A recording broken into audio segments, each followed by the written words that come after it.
Now in this worked example, we're going to look at how to solve quadratic equations with 3 terms, but no a value out the front of the x squared. That is something that looks like this. So let's check it out. Alright, so it's time to have a go at a couple more worked examples now. So in part A it says, solve the following: x squared plus 16x plus 63 equals 0. Alright, well the first thing to do is we need to go through stage 1 and see how many types of x we have. Now let's have a look. We've got an x squared here, and we've also got an x. So that means there's 2 different types of x, which means we'll need to go through and factorize and follow stages 2 and 3. So going through to stage 2 now, we need to factorize and check for common factors. Well, are there any common factors here between x squared, 16x and 63? No, there's not. So now what we need to do is check to see how many terms we have. Well, we've got 3 terms here because we've got x squared, 16x and 63. And are there any numbers out the front of the x squared? Well, no, there's not. So it means we're either going to use the top method or the bottom method, as you can see up here. Now, in order to do that, what we need to do is have a look at the c value, that is 63. And we need to have a think about the factors that equal 63. So if we have a think about it, 9 times 7 equals 63. And does 9 plus 7 equal 16? Well, yes, it does. So what we can do is we can say that this here is equal to x plus 9 bracket x plus 7 is equal to 0.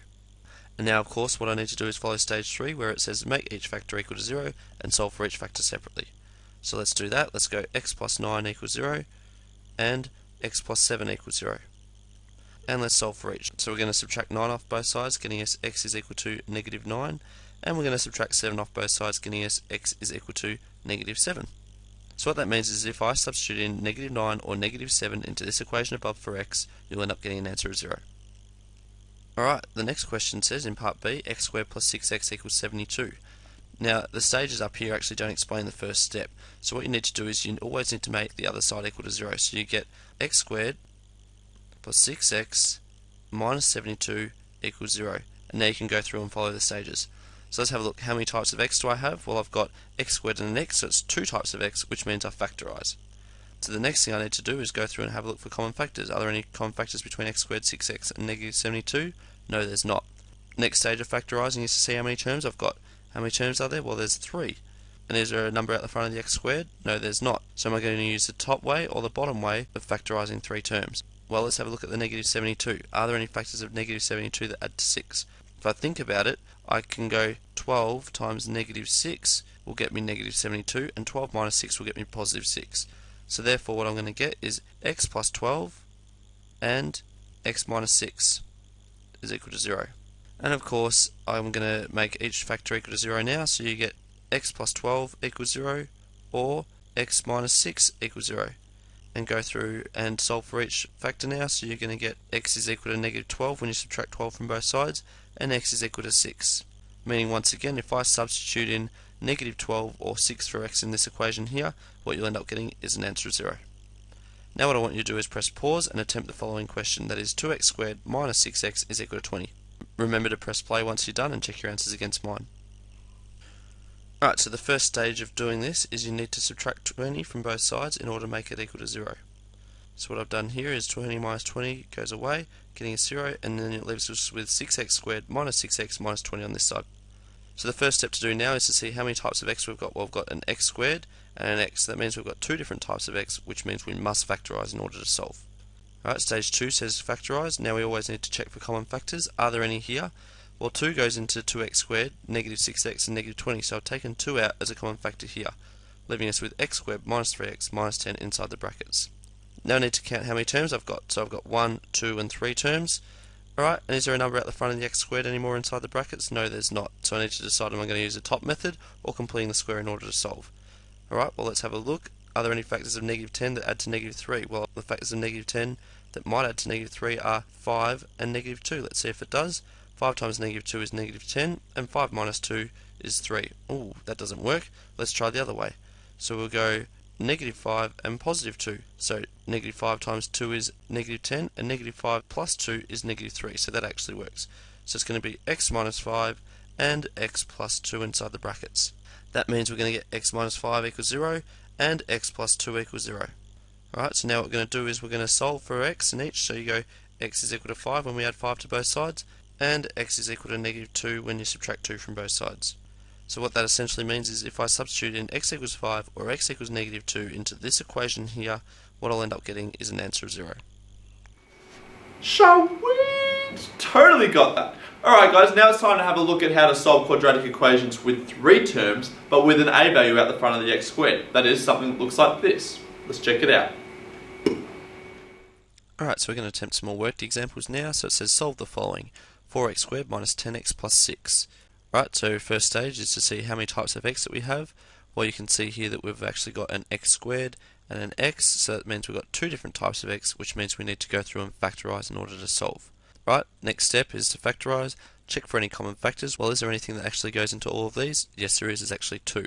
So we're going to take 2 as a common factor, leaving us with 2x squared minus 5x plus 3 is equal to 0. Alright, so we've now found our common factors. Let's have a look now to see how many terms we've got. Well, we've actually got 3 terms inside the brackets here. Okay, and let's have a look to see if we've got an a value out the front of the x squared. Yes, we do. So we're going to use this method that you can see up here, that is the ax squared plus bx plus c. Alright, and in order to do that, what we need to do is we need to multiply the 2 by the 3, and that will get us an answer of 6. And we need to think of the factors of 6 that will get us negative 5. So the factors of 6 that will get us negative 5 happen to be negative 2 times negative 3, because negative 2 times negative 3 is positive 6, and negative 2 minus 3 is negative 5. So let's go through and break up this term negative 5x now into the two terms. So you get 2 bracket 2x squared minus 2x minus 3x plus 3 is equal to 0. Now the next step to do is to put brackets around the first two terms and the last two terms. So let's do that. And we're going to put a little plus in between. The next thing to do now is to factorize each of the brackets by taking out a common factor.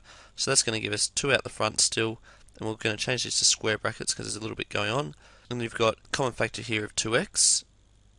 When we take 2x out as a common factor, you get x, because 2x times x is 2x squared, and 2x times negative 1 will get you negative 2x. Taking out a common factor here of negative 3, because we don't want the negative to be in front of the x, so you get negative 3, and negative 3 times x is negative 3x, and negative 3 times negative 1 is positive 3, is equal to 0. Now what we need to do is look at the common binomial factor of x minus 1. So what we can do here is we go 2, and we take 2x minus 3 out as the first bracket, and x minus 1 as the second bracket is equal to 0. And we actually don't need these square brackets on the outside, so I'm just going to get rid of those here, and that leaves us with 2 times 2x minus 3 times x minus 1. Now I need to solve each bracket by making it equal to 0, so you go 2x minus 3 is equal to 0, and x minus 1 is equal to 0.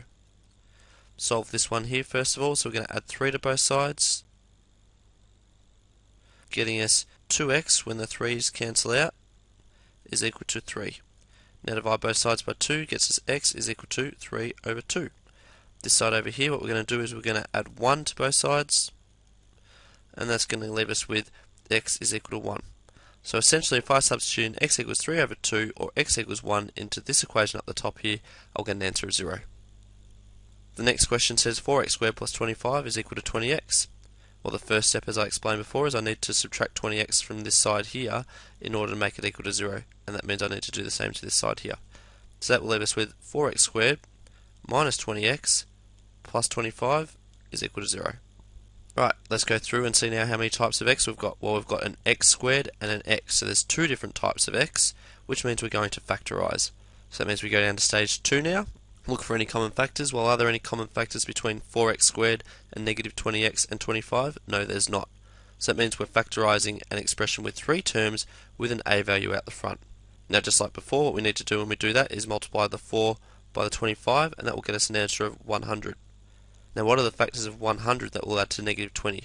Well, negative 10 times negative 10 will give us 100, and negative 10 minus 10 is negative 20. So what we're going to do here is we're going to break up the negative 20, and we're going to get 4x squared minus 10x minus another 10x plus 25 is equal to 0. And let's write brackets around the first two terms and the last two terms and put a little plus in between. Common factors now. Well, let's have a look. Is there any common factors for 4x squared and negative 10x? Well, yes, 2x goes into both of those. So let's take out 2x as a common factor, and that's going to leave us with 2x times what gets us 4x squared? Well, that's 2x, because 2x times 2x is 4x squared, and 2x times negative 5 will get us negative 10x. What's the common factor between negative 10x and 25? Well, that's going to be negative 5, A negative 5 times 2x will get us negative 10x, so that goes in the brackets there. And negative 5 times negative 5 gets us 25. And of course that's all equal to 0. So now what we need to do is recognise a common binomial factor. So that means what we're going to do is write 2x minus 5 in the first bracket and 2x minus 5 in the second bracket. And that there's all equal to 0.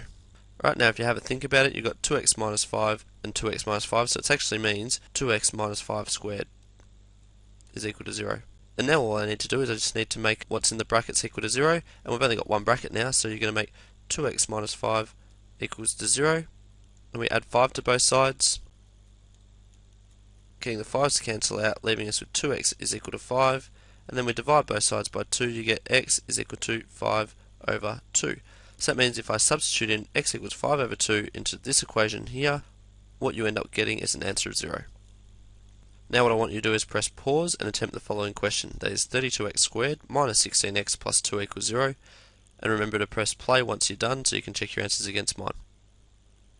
Alright, so the first step to do now is to look to see how many types of x we've got. Well, we've got an x squared and an x, so that means we must factorize in order to be able to solve this. Now when we factorize, look for common factors first. So I've taken out 2 as a common factor because 2 goes into 32x squared, negative 16x and positive 2. So 2 comes out here, leaving us with 16x squared minus 8x plus 1 inside the brackets. Now I've taken out common factors, I come across to how many terms I've got. Well, I've got 1, 2, 3 terms, and of course I've got an a value here of 16. So that means I'm going to use the middle form, that is ax squared plus bx plus c, in order to factorize. Now to do that, what I need to do is multiply the 16 by the 1, we'll get us 16. And of course, what are the factors of 16 that will add to negative 8? Well, if I think about it, negative 4 times negative 4 will get me positive 16, and negative 4 minus 4 gets me negative 8. So what I've done now is I've broken the negative 8x up into negative 4x minus 4x. The next step is to put brackets around the first two terms, brackets around the last two terms, and then put a little plus in between. So factorizing 16x squared minus 4x, the common factor here for both of them is 4x.